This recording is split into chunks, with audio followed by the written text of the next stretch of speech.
Good morning, everyone, and welcome to Transit Industry Day. We're going to give the attendee column a little bit of time to fill out, and we will be getting started momentarily.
Again, welcome to Transit Industry Day.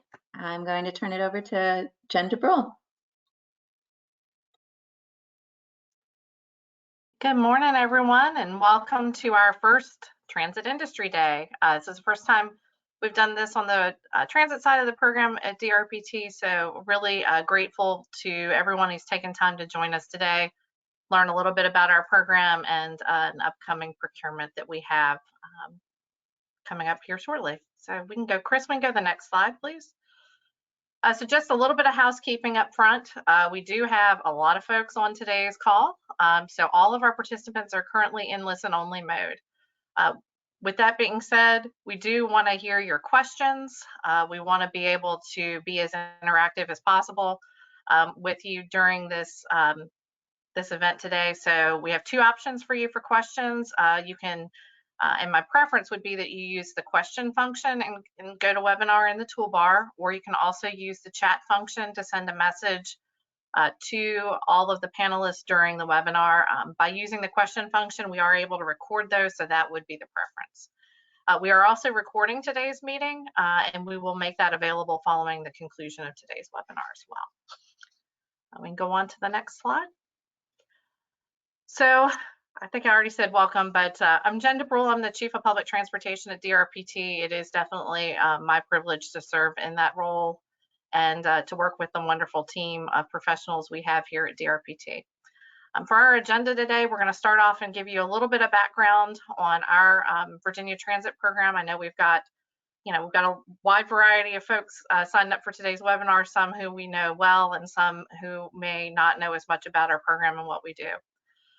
We're also going to summarize the consultant needs that we have for our 2022 Transit Bench procurement. We're going to share with you some of the other uses of that Transit Bench contract, share with you some information on disadvantaged business enterprises and SWAM, which is a state requirement, talk about our procurement schedule, And in the end, we'll also have some open time for Q&A. We are going to stop periodically during the course of today's presentation for Q&A as well. So I would encourage you to drop your questions in that question pod as they come up. Those that we do answer subsequently in the presentation, we can go in and clear those out. But that if you have a question, drop it in the question pod. So I'm going to start, and I'll give you the overview of our transit program. We can go on to the next slide. And Haley, I think we're going to start with a poll question just to get everybody up and excited about being here today. So first quick poll question. Have you or your firm worked on transit and rail projects in Virginia? Yes, no, or I'm not sure. So take a minute now and just click and vote. And this is just a little information and a little fun to get us started.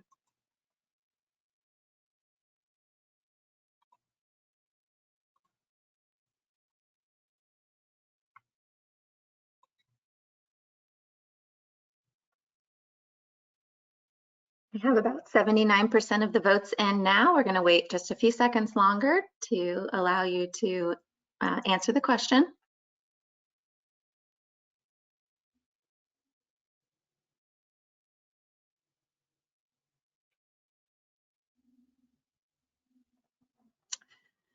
All right, so our response rate, 77% of our participants have participated in a transit or rail project in Virginia.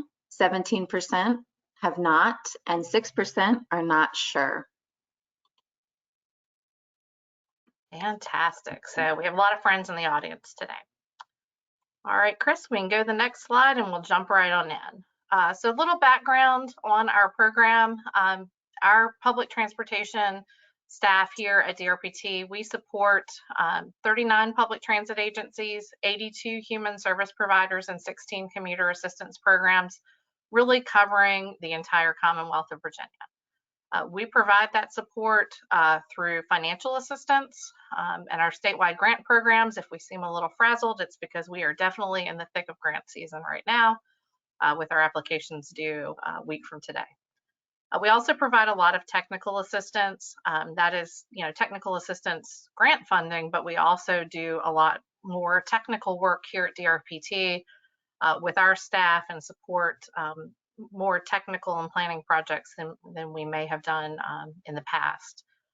We're also working a lot in the demonstration, innovation, and research space with the advancement of some projects like microtransit and an autonomous shuttle. And we also provide marketing assistance primarily for our commuter assistance programs, but also for our transit agencies around the Commonwealth. If you look just in terms of impact from the fiscal year 22 through 27 6-year improvement program that the Commonwealth Transportation Board adopted back in July of last year, there was about $4.2 billion in funding for Virginia's public transportation program included in that document. That $4.2 billion does not include some additional capital projects that were programmed by the Commonwealth Transportation Board in December, and some additional fiscal year 22 funding that ran through the Commonwealth Mass Transit Fund that was approved in January. So in terms of absolute impact, that number is now probably more like $4.5 billion. So we have a very large state and federally funded public transportation program here in Virginia, and it's very vibrant. We do a Transit GPC contract.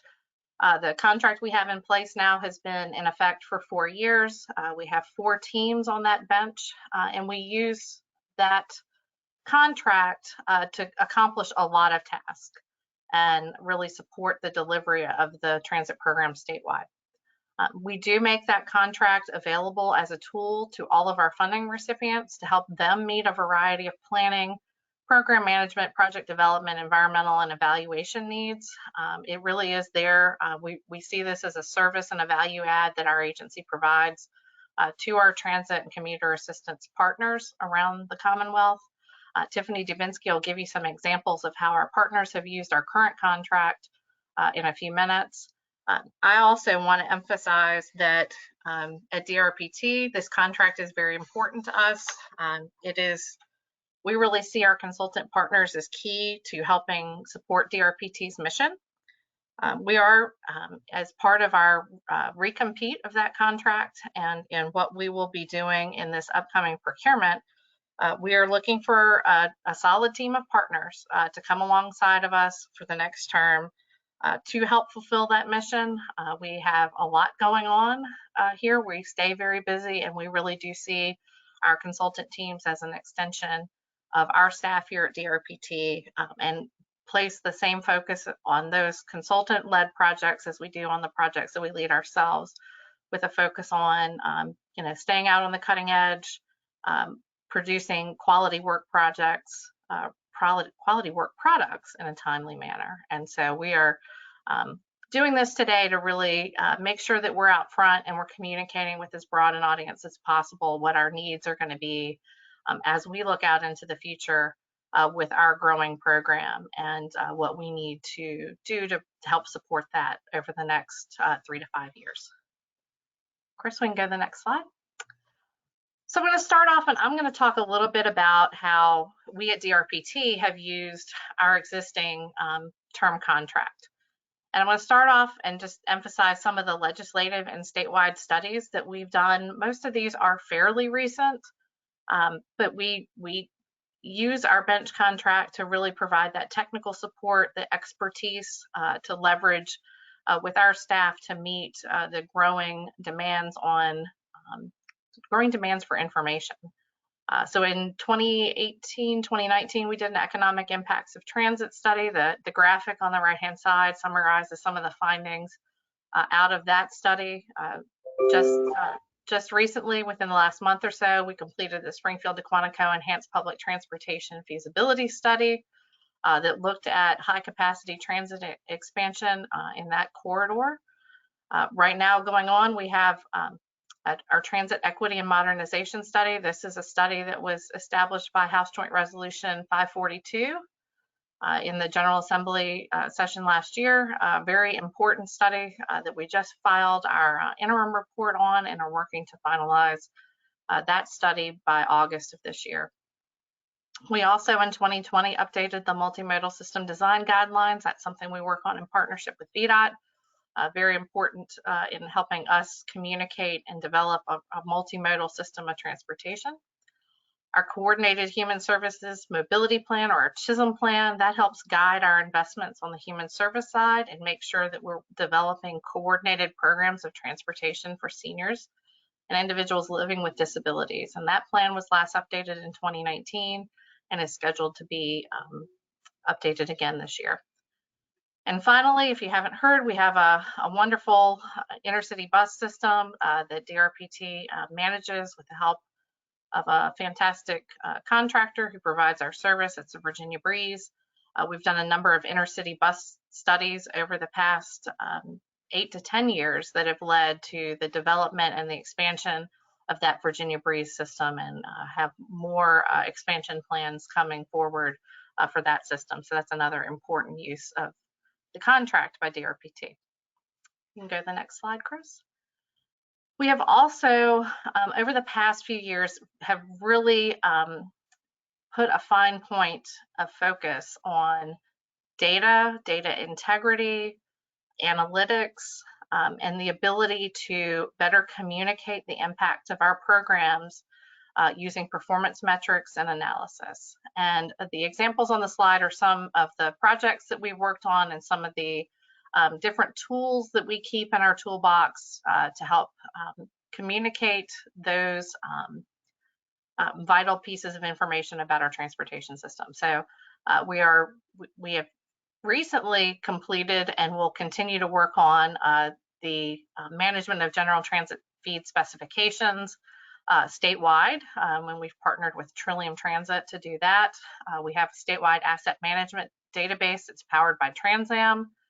We do some transit modeling using Tbest and to support different transit systems and to support smart scale projects using Tbest. We provide technical assistance and are looking at performance metrics related to programs like Telework Virginia, but also Vanpool Virginia, Commute VA. We have a new ride matching system online and a mobile application that's powered by AgileMile. And then in November of last year, we launched Transportation Navigator in partnership with Virginia Navigator, which is a one-stop, one-click center for information on all different types of public and human service transportation around the Commonwealth. So really the ability to power the technology that makes this information available to our partners and available to the public in a very transparent manner is an important use of this contract by DRPT. Next slide. We also, whether it's DRPT or our partners, we also support a lot of local, regional, and statewide planning. We do continue to conduct planning studies for a variety of reasons, whether it's corridor planning, feasibility studies, transit system redesign work, ridership estimation and modeling, system governance, lots of demand by our partners for fleet electrification studies. We have state requirements for transit development plans and transit strategic plans that are required to be developed and updated on a regular basis. We have transit asset management plans. Larger agencies are doing those or developing those TAM plans and doing that for themselves, but DRPT, we do provide the service of doing a group plan, which pretty much everybody that's eligible to be part of our group plan is part of our group plan. We are also supporting public transportation agency safety plans. Again, that's something where we see use of that task in our existing contract by both DRPT with a group plan and then individual transit agencies. And then we're seeing a lot more planning work coming from our commuter assistance programs, our van pool programs, as we really work to support not only our transit agencies, but our commuter assistance agencies in redefining what our commute looks like in a COVID and hopefully a post-COVID environment. So really for all of these types of studies, we're looking for partners that bring abilities to the table to supplement the work that DRPT and our partners are doing and bring that cutting edge, data-driven type process to life as these studies and projects come forward. Next slide. So now I'm going to turn it over to Grant Sparks. He's our Director of Transit Planning and will be the contract manager for our new procurement of this GPC contract. So Grant, turn it over to you. All right. Good morning, everyone. As Jen mentioned, my name is Grant Sparks. I am the Director of Transit Planning here at DRPT. And in the forthcoming RFP that we're developing, we provide some details on areas in which DRPT needs planning assistance from our consultants. But we did want to briefly highlight some planning topic areas where we've needed support in the past, as well as some areas that we think we'll need help with over the next 3 to 5 years. So next slide, please. So starting off with environmental needs, most of you are aware that any project receiving federal funds must be in compliance with applicable environmental laws, including the National Environmental Policy Act, or NEPA. Some of our transit agencies have major capital projects in their pipeline and thus require assistance to conduct and prepare documentation that satisfies NEPA, as well as any Section 106 requirements. So some examples of the types of environmental analyses that we will need help with include the development of categorical exclusions, environmental assessments, environmental impact statements, developing alternative analyses. And it's also not on this list here, but there's been a growing need and interest in doing smaller scale environmental work, such as assistance with basic reviews of bus stop enhancement projects. Next slide, please. Moving on to technology, DRPT is very engaged in advancing new transit technology and ITS deployments throughout the Commonwealth. And as such, we have needs to assist both us and our transit agencies with the evaluation and implementation of these new technologies to improve the efficiency and effectiveness of our transit services. Examples of technology projects we've deployed in the past include microtransit simulations and deployments, driver assistance systems, integrated fare payment, real-time traveler information, low-speed automated vehicles, and smart yard technologies. Next slide. So in the transportation demand management space, we have dedicated staff here at DRPT who work on promoting our TDM programs, and they have specific consulting needs as well. We've used consultants to help us develop the Commute VA website and mobile app, which provides a multimodal ride matching, trip planning, rewards, dashboards, and reports. We've also needed assistance in the past through our telework VA program to help review employer policies as it relates to teleworking, providing training for managers and employees, and developing positional assessments, as well as developing case studies, best practices, and performance measures for programs. Next slide. So expanding a little bit on the TDM performance measures, we also have a need to help with the evaluating the performance of our commuter assistance program and other grantee programs. So for our van pool program, for example, this would involve helping us evaluate the number of van pools in Virginia, looking at van pool ridership, other characteristics, as well as assisting with NTD reporting.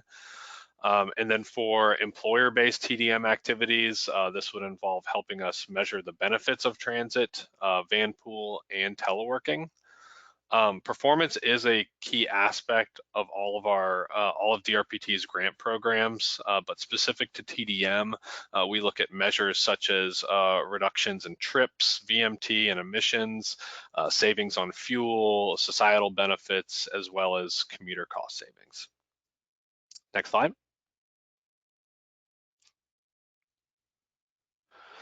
So many of our studies and initiatives rely on robust public engagement activities to be successful and to meet federal, state, regional, and local public participation requirements. Some of the examples of the various public engagement methods we've called on consultants to help with in the past include surveys, public comment periods, preparing and facilitating public meetings, both virtual and in-person meetings, developing websites to inform the public on project updates, and assisting with DRPT's social media presence. These are just some examples. We're also looking for our consultants to bring new ideas when it comes to public engagement, whether it be new tools or new methods of outreach. Next slide.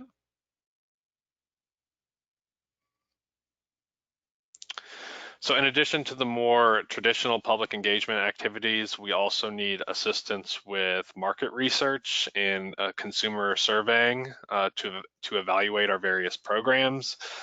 So looking at measures such as program awareness, mode split, transit rider and commuter satisfaction, reasons for mode choice, the likelihood of using any proposed new services, transit ridership, as well as origin destination surveying.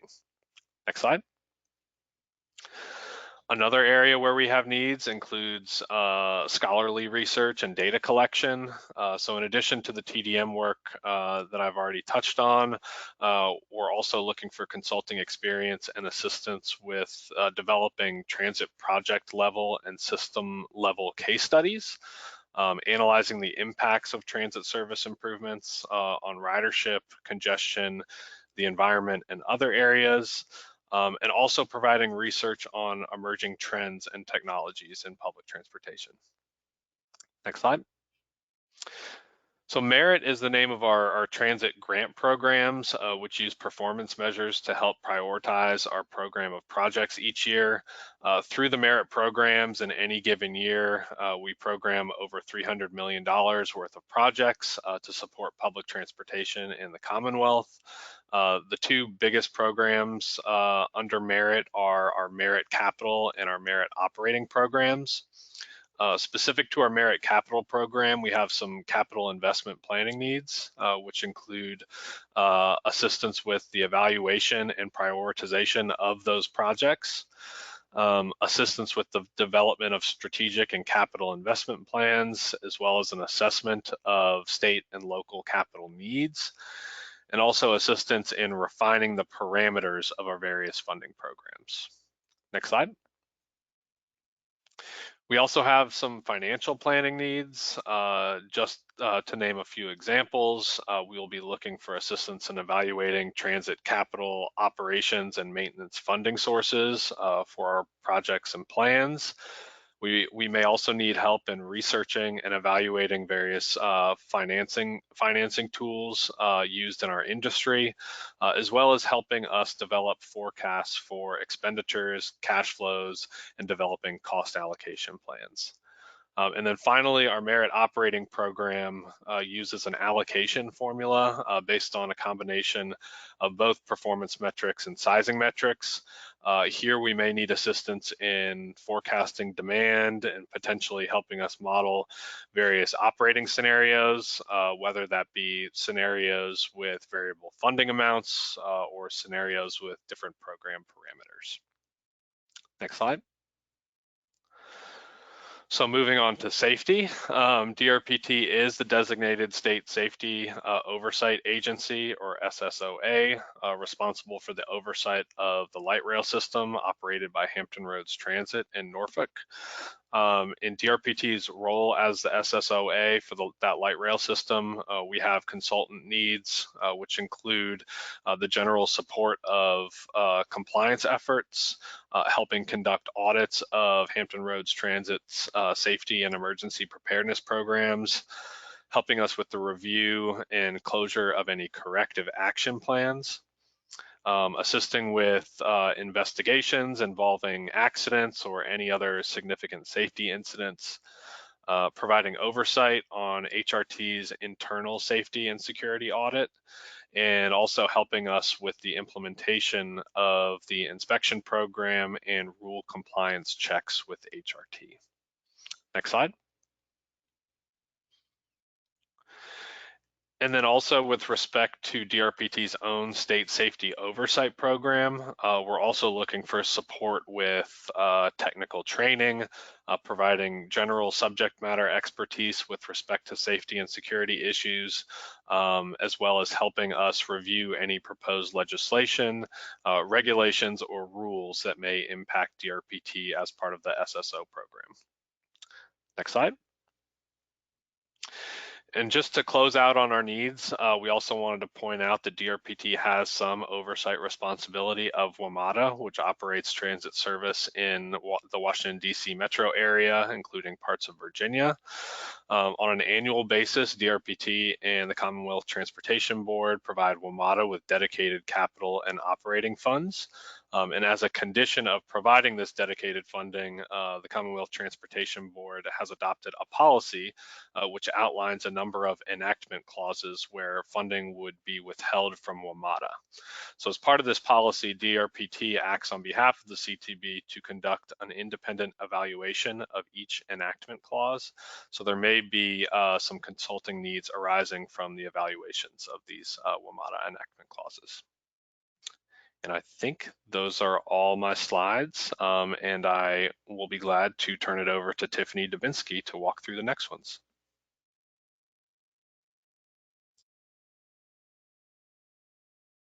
Thank you so much, Grant.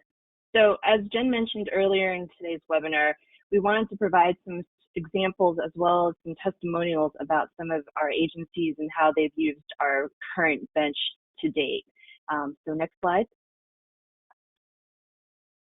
So to kind of give an idea about some of the work that we've had from our bench consultants, first kind of looking under local and regional planning products. This has been primarily related to our transit development plans as well as our transit strategic plans. So we've highlighted some of our agencies that have completed these types of work elements within the past couple years.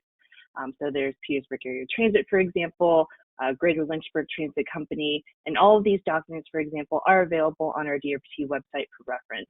I do want to note that there is one that we highlighted here, which is our Integrated Mobility Initiative, and this was a little bit more of a statewide planning effort that looked at shared and integrated mobility throughout the Commonwealth. This was definitely more of an engagement that looked not only at the current needs and infrastructures from an ITS perspective, but also engagement with our partners to see what was the horizon in terms of their anticipated technology needs and interests, and how we at DRPT could also help to mitigate some of the risk and support their pilot effort to be able to expand where technology will provide better public transportation solutions. It also was important for us to look at Tdm and Commuter Programs, since they have had increased activity utilizing their bench contract for a lot of work tasks. So for example, Central Virginia Planning District Commission, they utilized our bench for their Vanport VA implementation plan. We did also have partnerships with the Roanoke Valley and New River Valley MPO areas for their Vanport program implementation plans. And then we did conduct a Vanport research study, which I think there was details provided earlier. Next slide. And lastly, it's important for us to kind of give an idea of how the experience was for a lot of our transit agencies and partners that utilize our bench. We do provide our bench to a lot of our metropolitan planning organizations, planning district commissions, localities, any eligible recipients of our grant programs. And so for today, I thought it was important to highlight two that provided some comments to us on their bench. One came from Plan RVA, which is the Richmond Regional Planning District Commission. They also support and house the Richmond Regional Transportation Planning Organization and support the Central Virginia Transportation Authority. In particular, the past year, they have utilized our General Transit Planning contract to access professional services, mostly for the Central Virginia Transportation Authority, which has been starting to develop and build over the last year and a half. In particular, one product they highlighted was their transit governance planning evaluation that they did for the Richmond region, kind of looking at the current structure of where transit is being kind of served in terms of the Richmond region, as well as what's the governance structure in terms of boards, elected officials, and so forth. Thanks to the bench, they were able to stay on schedule, and this plan was submitted to the Virginia General Assembly on time. The other testimonial came from the Potomac-Rappahannock Transportation Commission, so PRTC. In particular, they wanted to highlight some of their TDM work in particular, or their Commuter Assistance Program strategic plans, so CAP-SP in this acronym here. And they had a great experience. They highlighted more about the work that the consultants that they selected off our bench did, how positive the experience was from the procurement through to the actual implementation and development of their work products. They appreciated how thorough the consultant was from the bench, as well as detail oriented. So they are also working through with a transit strategic plan and currently have a contract for a zero emissions bus study. So I think it's really important to hear how our bench consultants have been engaging our partners, because a lot of times they do direct procurement off of our bench. And I think it's important to know what are the priorities for our transit agencies when they look at our bench consultants, not only in terms of the range of work they can do, but also the customer service they can provide. And with that, I think that we are now going to open it up for any questions. So I'll hand it over to Haley. All right, we have had a few questions come in through the question panel that were answered offline. Do we have any more questions at this time? You can do so by raising your hand in the panel and we can unmute your line, or you can type them into the question form. Let me just take a look.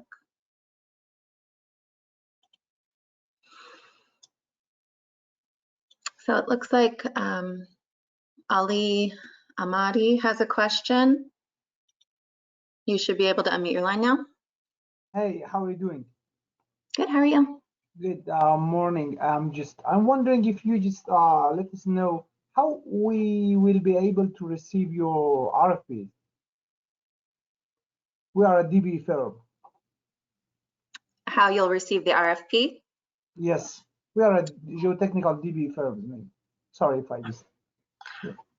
That is a great question and a very important part of today's conversation. So if we can just hold over until the next section of our presentation, we're going to talk about how we look to engage DBE firms in this process, and then Melissa will wrap up for us and talk about how you can find out about the procurement. But I will say, not to take anything away from them, the participation of DBE firms in putting together teams to compete for this contract is very important to DRPT, and that involvement of small firms, DBE firms, is something that we're looking for. We put a high priority on in this procurement and how we will choose to move forward. So if we don't specifically answer your question in the next two presentations, please raise your hand again and we can go into it in more detail, but I think we've got you covered in what's coming up next. Right. We also have a question in the panel that's come through. Does the RFP include construction services, CEI, construction management, etc.? This particular procurement does not include construction oversight or engineering. It is done as a GPC, non-professional services, so those items cannot be procured under this type of contract. All right, any further questions before we move on? Yes, we got another one in here from Michael Grant. What is the anticipated time frame for releasing the RFP, and do you anticipate a similar number of contracts? Melissa will cover this later in the presentation, but we anticipate releasing the RFP in mid-February, and I would anticipate having a similar number of teams under contract. We do not specify that in our scope, but we would anticipate having a similar number of teams under contract. We keep all 4 teams that we have on our contract now pretty busy. So we do need that level of support. All right, it looks like that concludes our questions for now, Jen. All righty, and I want to say we've gotten some really neat comments about scope and very thoughtful questions in the question pod as well. Maybe not so much questions, but suggestions about things that we might want to consider. So I just wanted to say how much I appreciated that. So keep the questions and good suggestions coming in. And also wanted to mention that we have some of our colleagues from other state DOTs online with us today, and we really appreciate them taking the time to join us as well. So with that, I believe I am going to turn it over to, if I haven't said the word partnership enough today, I'm going to say it again. Very grateful to have Richard Gordon with us from the Virginia Department of Small Business and Supplier Diversity. Can't emphasize how important it is to us to support small business and DBE contractors as part of this procurement process. So we're really grateful to have Richard and his expertise with us today to share just how you can do that. So Richard, I'm going to turn it over to you, and then I think Haley's got another poll question to launch before you get started. All right. Okay, Haley, are you going to launch the question now or after? Yeah, yes, I'll launch it right now. All right, are you certified as a DBE or SWAM? Yes, no, or what's that?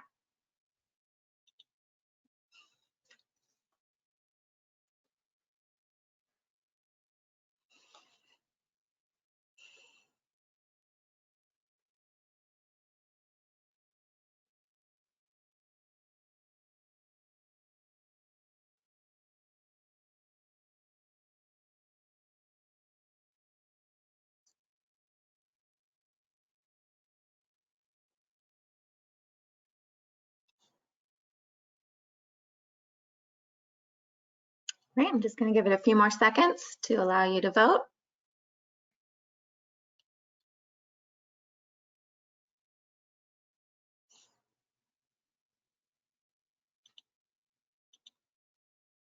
All right, we had 34% are DBE or SWAM, 64% no, and 2% of our audience don't know what it is.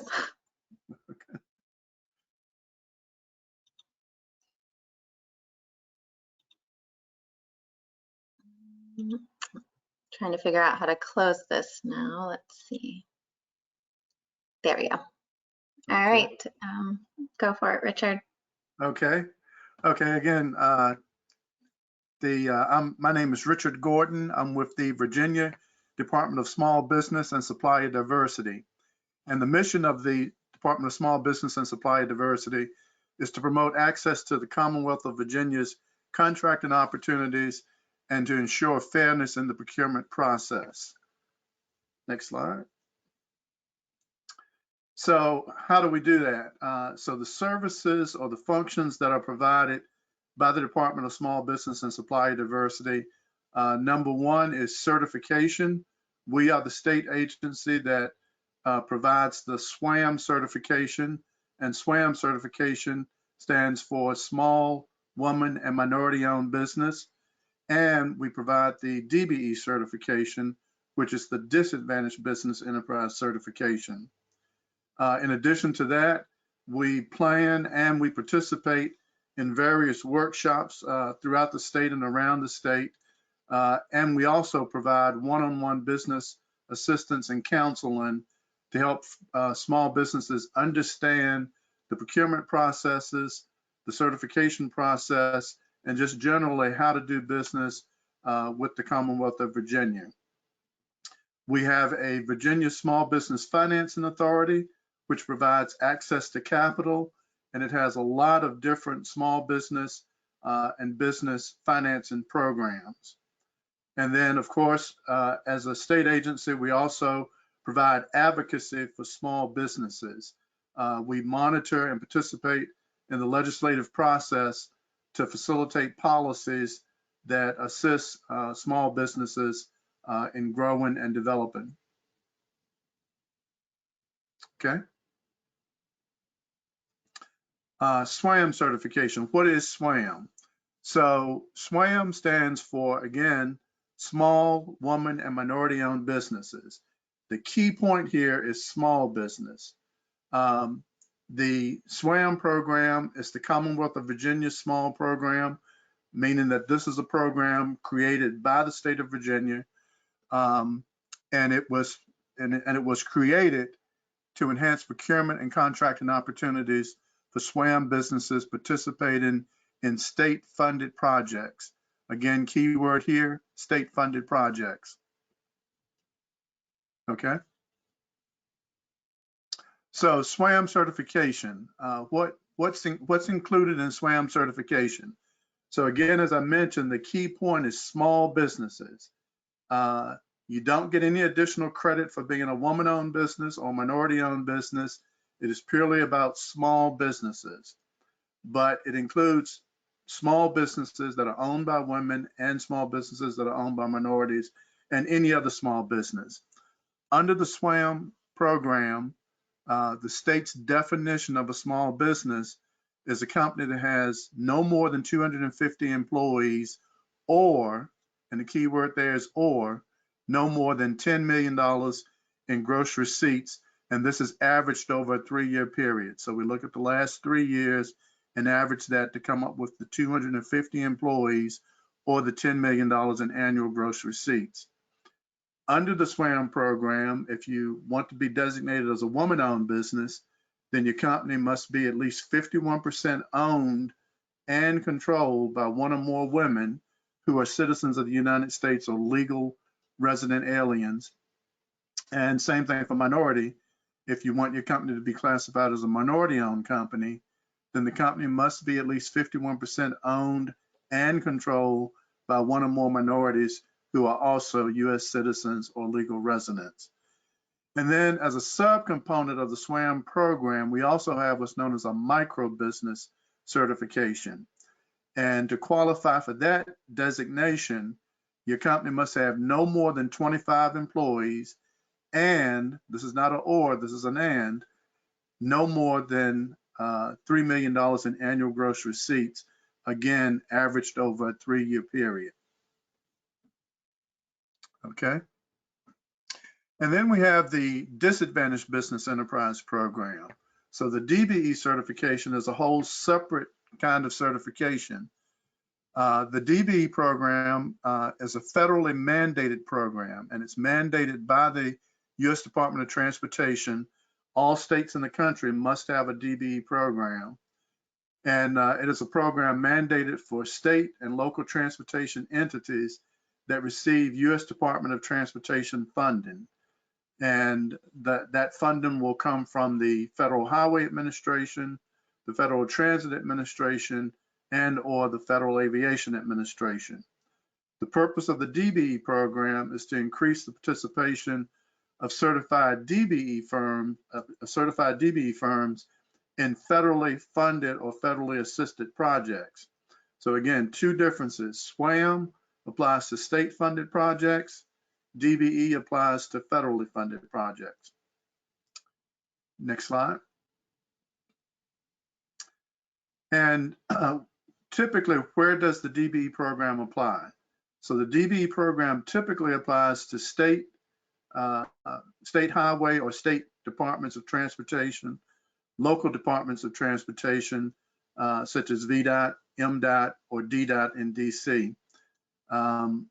And typically, the DBE program applies to design, construction, and maintenance of roads and bridges when you talk about these state highway programs.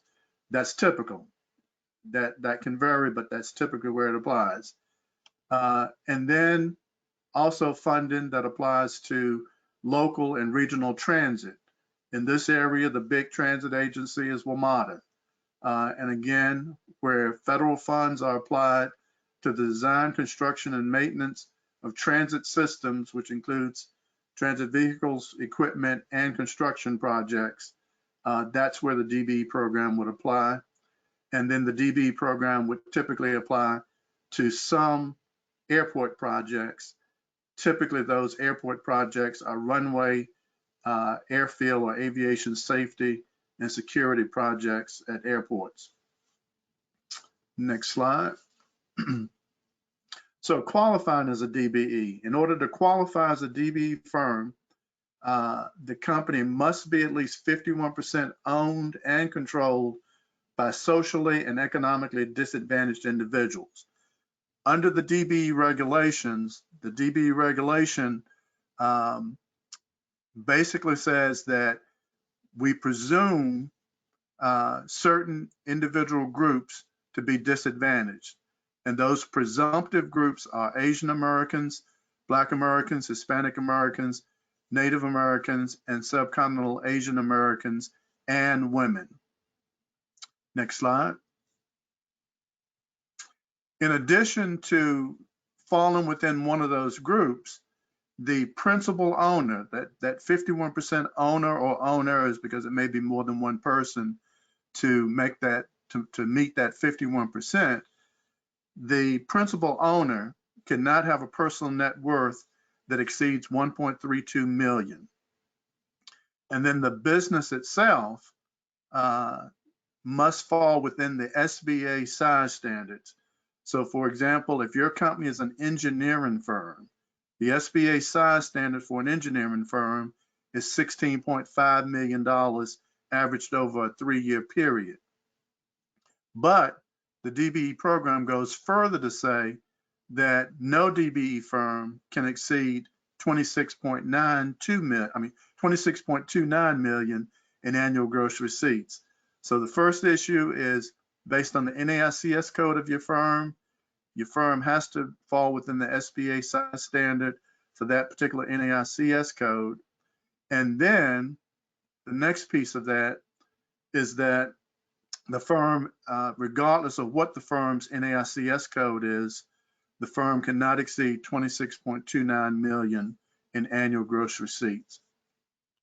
Next slide. So qualifying for DBE certification, again, as I mentioned, just like with the SWAM program, you must prove citizenship. So we do request a copy of passports, permanent resident cards, or certificate of naturalization. And then also the burden of proof is on the DBE firm. In the DBE application process, there are approximately 30 to 35 different documents that must be submitted. You are required to submit all of those 35 documents or an answer to why you don't have those 35 documents. And then lastly, the DBE program has what's called a home state first rule, meaning that in order for an out-of-state firm to get certified in Virginia, that out-of-state firm must be certified in its home state first before it can get DBE certified in Virginia. And likewise, if a Virginia firm wants to get certified in another state, it has to be DBE certified in Virginia first before it can apply for certification in another state. Next slide.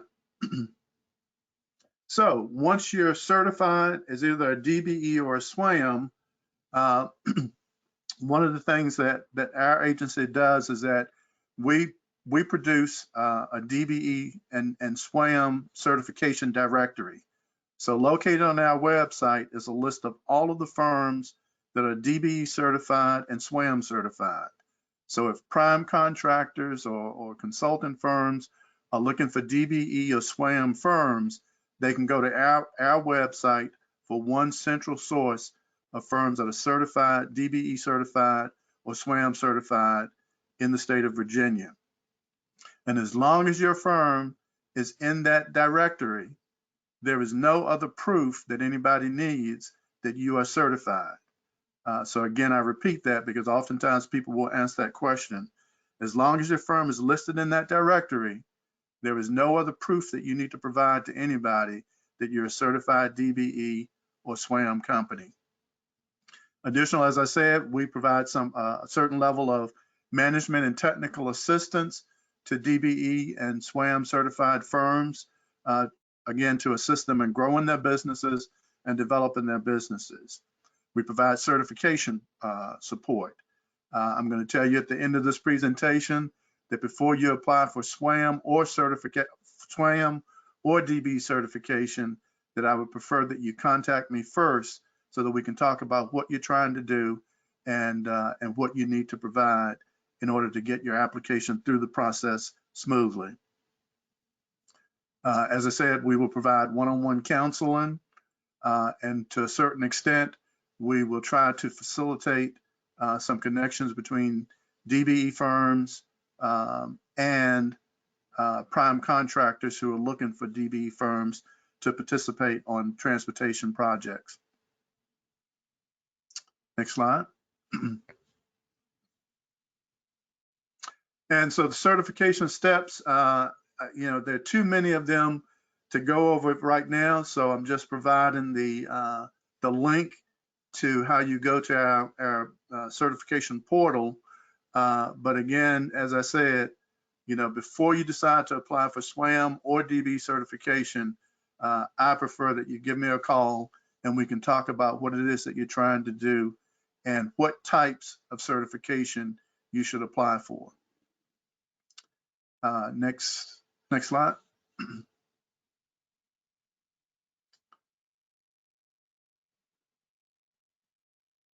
Okay, and I think I made a mistake and should have deleted this slide yesterday.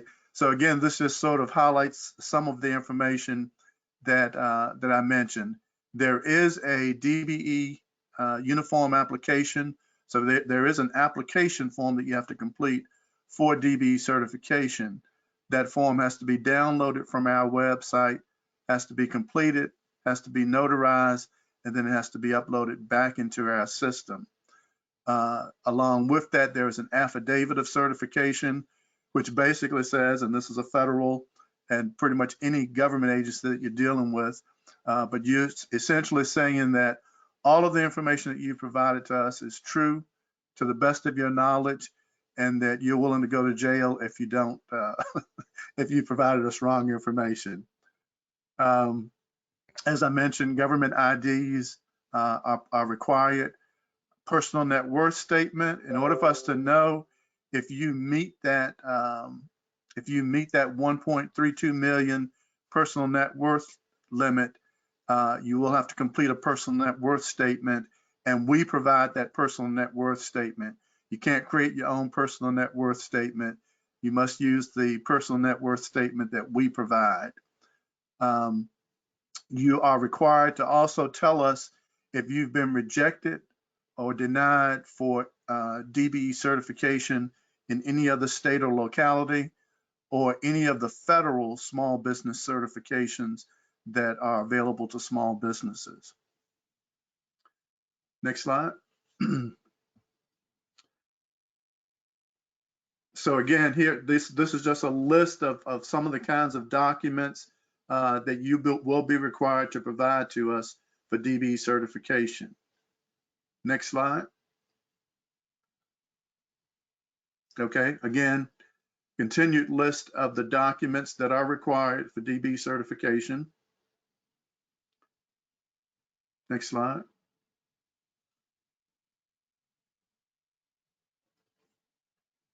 Okay.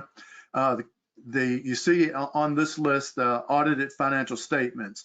We don't require audited financial statements. If you have them, that's what we want to see. But if you don't have them, we will accept financial statements that are generated either on an Excel spreadsheet or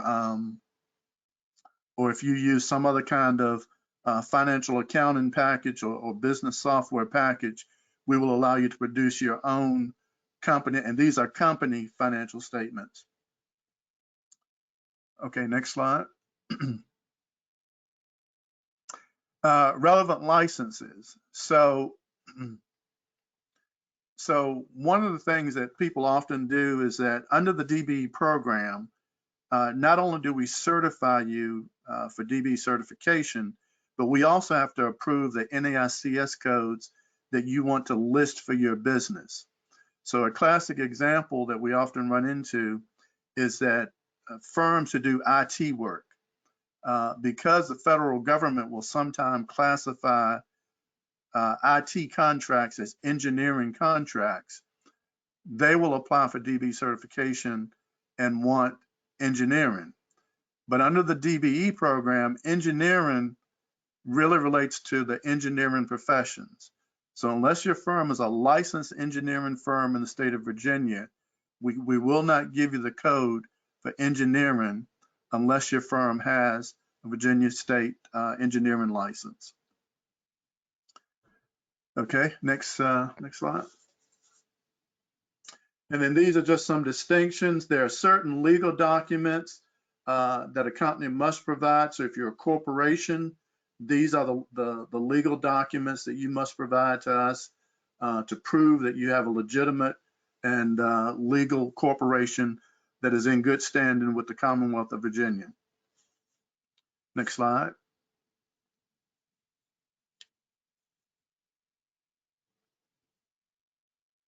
If you're an LLC, these are the documents that you must provide if your company is structured as an LLC. And then one additional note is that if you're a trucking company, there are some additional documents that you would need to provide if you're a trucking company. Next slide. And if you are a supplier, these are some of the additional things that you would need to, or proof that you would need to provide to us if you're a supplier and want to provide or want to get certified under any of the various supplier codes. Next slide. So as I mentioned earlier, a firm, when you're Dbe certified, and because the Dbe program is a national program, the certification requirements are the same in every state that you go to. Now, the one benefit of that is that because the certification requirements are the same in every state, you're allowed to take all of the documents that you submit to Virginia. So if you start out and you get certified in Virginia as a Dbe firm, you don't have to fill out completely new application and other documents. You can take a copy of those very same documents and send them to the next state that you want to get certified in. So in Virginia, we have what's called a Unified Certification Program. And all that simply means is that if there is more than one agency in the state that does Dbe certifications, they must come together and agree that as long as a firm is certified DBE by one or the other agency, that DBE certification is good for the entire state.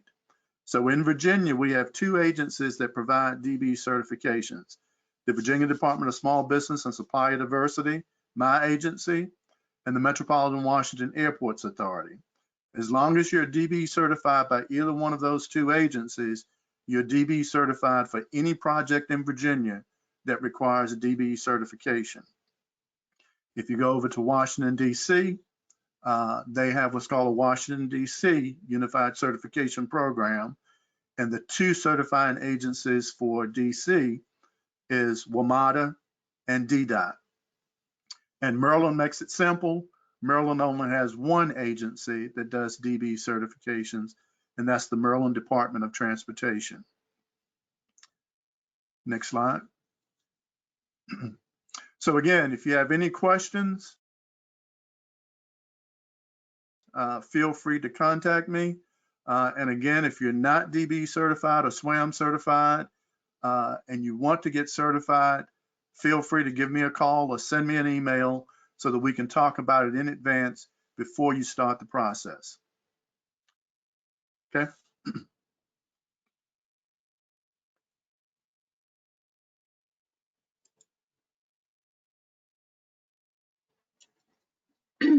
All right, there are a couple of questions in the chat that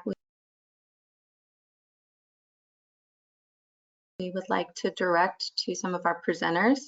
Jen, did you want to do that? I can do that. There's one in here, Richard, that I wanted to share for you. And the question was, are audited financial statements required for Swam certification, or is that just for DBE? So again, the DBE program does not require audited financial statements. We ask for audited financial statements, but if you don't have audited financial statements, financial statement. And on the Swam side, no, it's not required for Swam either. All right, great. Thank you, Richard. And then Melissa hasn't gone yet, but I'm going to put her on the spot for a question, and that is, will Swam and DBE certifications be equivalent in the proposal evaluation, or are we going to have distinct goals for each in our RFP? You will have distinct goals. Basically, the small participation is what we look at and what is actually we give points for. There will be DBE goals depending on the tasks that are issued under the contract, but the particular RFP is going to be based on SWAM participation only. Yeah, and thank you, Melissa. And I will add that Mike's coming up next to talk about our DBE program and can address that in a little bit more detail. But I will say that both SWAM and DBE participation in these contracts are very important to DRPT. One more question before we turn it over to Mike, and this one, Richard, is also for you.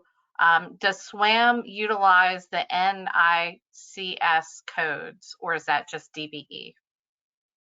Right. So the DBE program utilizes the NAICS codes because that's typically what the federal government uses in solicitations. So when the DBE program was created, they moved that all business programs. They use NAICS codes. So the NAICS codes only apply to DBE certification. The SWAM certification uses the NIGP codes, which is a much more expansive list of codes and much more detail oriented. And there's not exactly a direct crosswalk from, so for example, when you look at engineering is a good example again, under the NAICS codes, whether you're a civil engineer or an electrical engineer or any other kind of engineer, there's only one code for that. Under the NIGP codes, which we use for the SWAM certification, each one of those disciplines would be listed as a separate code. So there are some distinctions between the two codes, but yeah, they are two different sets of codes, and one applies to SWAM, the other applies to DBE only. Thank you. And one last question for you, and then we're going to go to actually a couple. So quickly, if citizenship is required for DBE ownership, why is the permanent residency certificate acceptable? Because that's what's in the that's what's in the regulation. I mean, I'm not trying to be smart or funny, but that's what's in the regulation. What I had on that slide, those are the acceptable documents that are allowed under the DBE program. Okay. And then finally, could a firm be DBE certified but not SWAM, and vice versa? Yes. The answer is yes to both. So again, as I mentioned, some of the distinctions under the SWAM program, the only thing that really matters is that the company meets the small business definition that's in the SWAM. And if you remember, that size standard was less than 250 employees or less than $10 million in annual gross receipts. If you're a construction firm and you have 200 employees, you're probably doing $75 million a year in business, if not more. Under the DBE program, a construction firm cannot exceed the DBE size standard of 26.29. So number of employees wouldn't make a difference as it relates to the DBE program, because the DBE program is only based on annual gross receipts. In most cases, only based on annual gross receipts. Great. Richard, thank you so much for taking the time to join us today and give us a really good briefing. I know DBE and SWAM, sometimes it gets confusing, and so giving us a good basis in this forum is great. So thank you for taking the time to join us. Sure. And I'm going to turn it over to Mike Mucha to talk about DRPT's DBE and SWAM participation. Hey, good morning, everyone. I am Mike Mucha of DRPT, and I am a transit program manager and also our DBE liaison officer here in the Richmond office.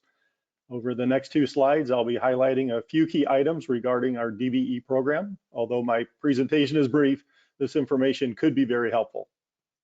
So thank you, Chris, for advancing the slide. So DRPT's overall goal for DBE participation for fiscal year 22 through 24 is 7.8%. And this goal is reevaluated every 3 years. DRPT attempts to achieve its goal entirely through race-neutral means. However, DRPT will use contract goals to meet any portion of the overall goal it does not project being able to meet using race-neutral means.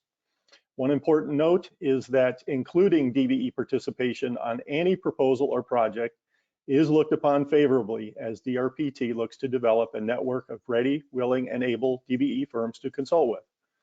So currently, DRPT relies on a few sources to achieve our annual DBE goal, and we are looking to broaden that network of DBE firms that we work with. This is a key agency objective, so DBE, including DBE participation on any proposal, is looked upon favorably. Next slide.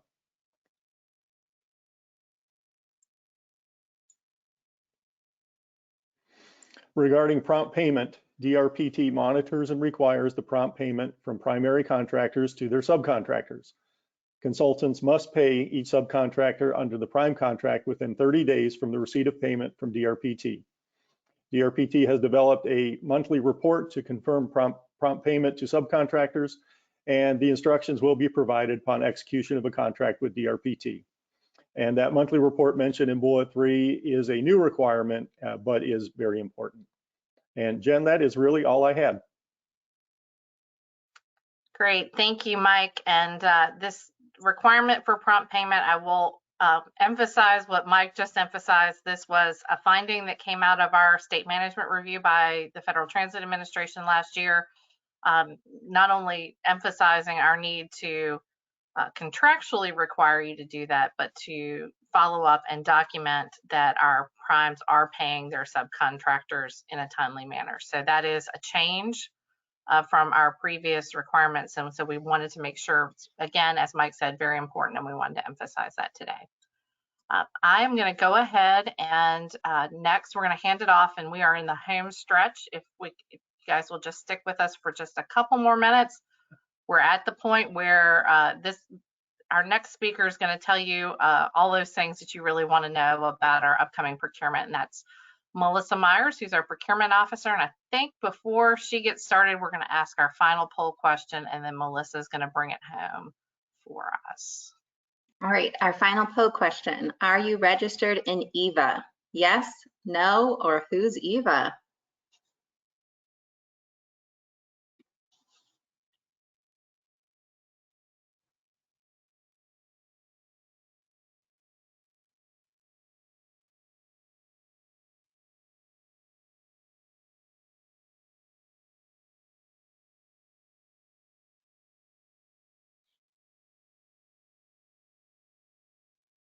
We have about 64% of the votes in. I'm going to give it a few more seconds.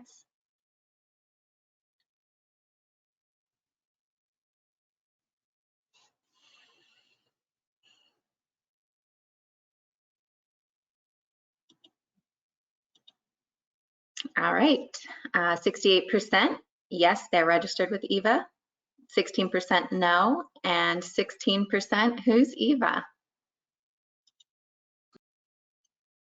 Thank you, Haley. Good morning, everybody. I am Melissa Myers. I'm the Procurement Officer for the Department of Rail and Public Transportation. Thank you so much for joining us today. If you don't know who's EVA, I will certainly be more than happy to get into that on a future slide. You go ahead and go to the next slide, please. First, I want to talk about the procurement schedule that's going to be coming out for the GEC Transit Bench RFP. We will be posting it in EVA, and again, I'll go over who is EVA shortly, on February 14th of 2022. The other dates are all estimated dates. It all depends on schedules and, of course, you know, other things that may come into play. But we are looking around the end of February for our mandatory pre-proposal, which the specific date, of course, will be notated in the RFP. Proposals we're hoping to have due by the end of March, interviews in the first week of May, and then, of course, an award by the beginning of June. So that's what our goals are. But it's definitely going to be posted in EVA February 14th of this year. Next slide. Okay, so these are important websites. Of course, Richard was very nice to talk about Swam and Dbe Certification. So those, I've just reiterated those email addresses, those website addresses. EVA. So let me go ahead and just give you a quick information about EVA. EVA is Virginia's electronic procurement system. It's how the state does business. Every firm that is registered in EVA you get assigned a commodity code or an NIGP code. And that's how when any state agency wants to hire a company to do business with or get goods, services, whatever they want, they put that out in EVA and they do it based on these commodity codes. So if you're a transit company, then there's transit commodity codes. And so once we put those commodity codes in, then the RFP or the quick quote or the IFB or just a small purchase request goes out to everybody that's listed under that commodity code. And then you have an opportunity to either bid or submit a proposal or give a quote. So that's what EVA is. In order to do business or to have a contract with the state of Virginia, you have to be registered in EVA. So prime contractors, you want to make sure you're registered in EVA if you're not already. That website, please go to it. There's great information on how to do business with the state. It's very informative. So that's EVA. And then our Vdot conflict of interest policy, DRPT has decided to go with to use Vdot's conflict of interest policy. So I've put that that website address on that slide as well. So if you have any questions pertaining to conflict of interest, every situation is different. I ask that you email me specifically for that information. And so we'll go to the next slide. And here is my email address. Any questions that you have, please feel free to reach out to me directly. I'm more than happy to answer your questions. And of course, anything pertaining specifically to the Vdot conflict of interest policy, also email me as well. I think that's my last slide. And are there any questions?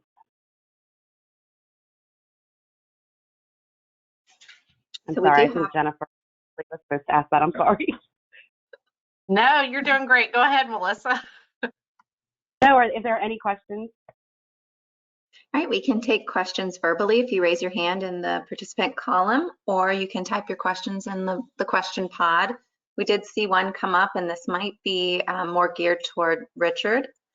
As you look to grow the capacity and capability of the DBEs to participate in your program, do you anticipate creating opportunities for DBE set-asides to allow these firms to lead in the market? Yeah, and so the answer to that is actually no. So the DBE regulations do not allow set-asides. Now, understand what a set-aside is. A set-aside in general is when you take a contract, a prime contract, and set it aside and say only a specific group of people can bid on this. So in the case of a DBE, that would mean we would have to take prime contracts, set them aside, and say only DBEs can bid on these. And under the DBE regulations, that's not allowed. The only way that a state can get that kind of allowance is that they have not met their DBE goals over multiple number of years. So there have been very few states around the country and very few instances where the U.S. Department of Transportation has allowed states to use a DBE set aside. The DBE program is almost entirely a subcontracting program. So with the DBE programs, typically goals are put on contracts. The prime contractors bidding on those contracts then must meet a DBE goal if that contract has a DBE goal assigned to it. Now, a DBE firm can win a contract in open competition with anybody else, but the DBE program regulations do not allow for DBE set-asides. All right, thank you, Richard. I see that Stephen Rohn has his hand raised in the participant column. I'm going to unmute your line. You should be able to now self-unmute as well.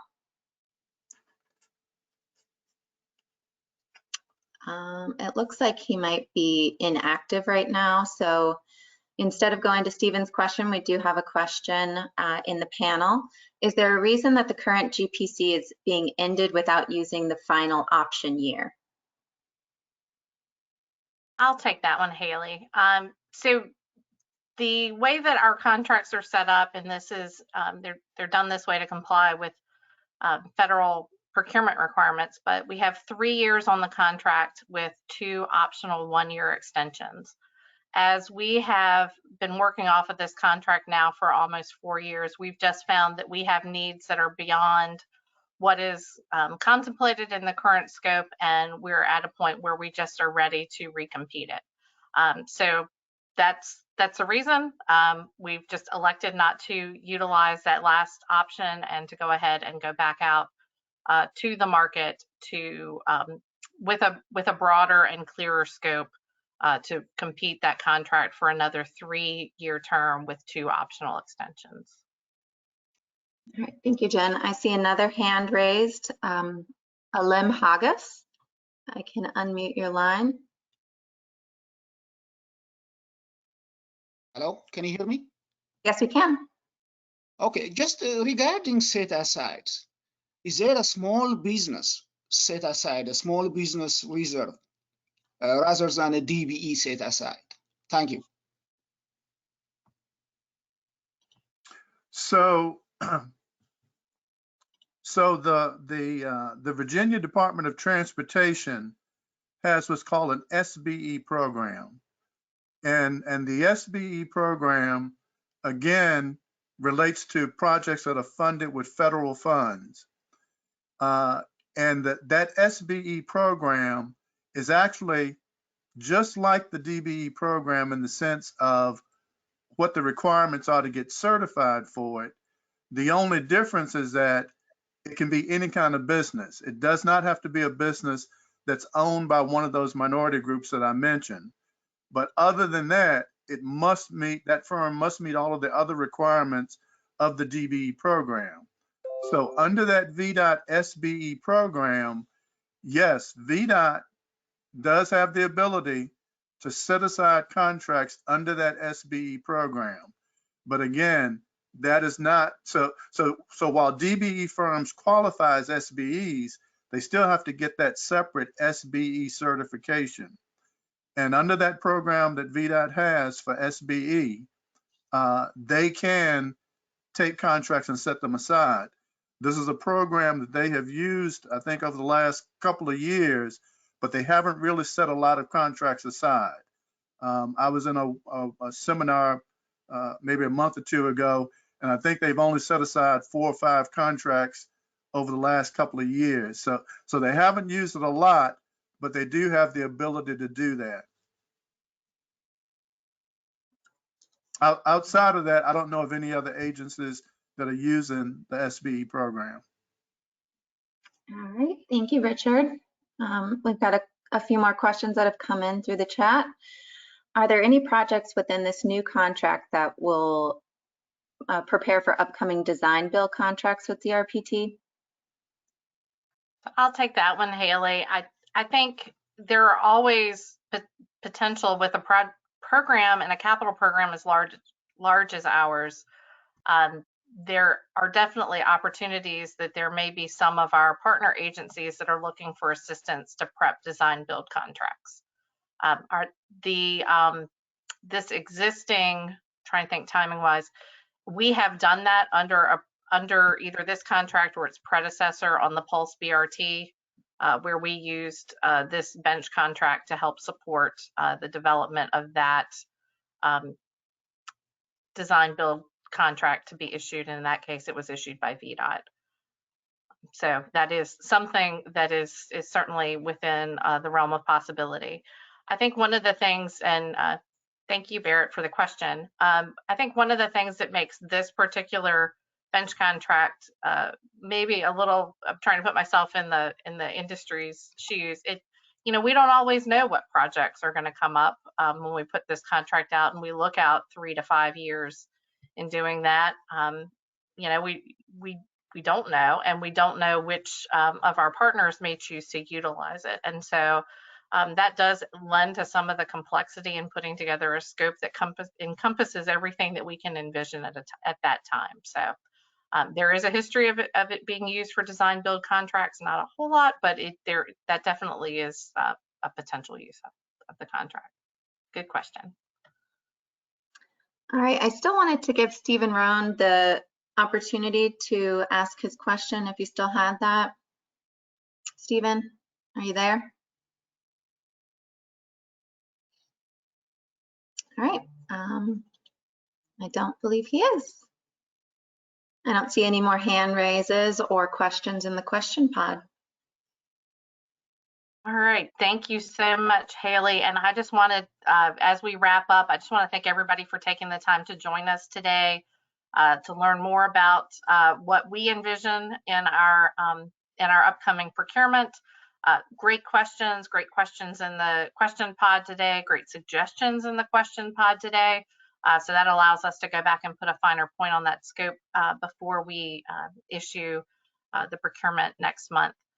Want to thank all of our presenters. As always, super proud of our team here at DRPT, all the transit team. You saw a few faces today, but there are a whole lot more that are working on advancing our programs and in developing the scope for this procurement. A big thank you to Richard and to Melissa for their expertise in making sure that we get the best procurement possible.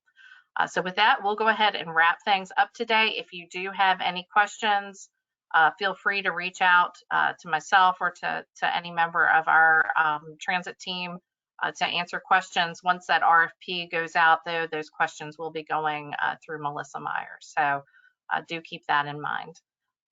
So with that, thanks everybody. We will make the PowerPoint from today and the recording from today available to everyone. So again, appreciate you taking the time to join us, and have a great day.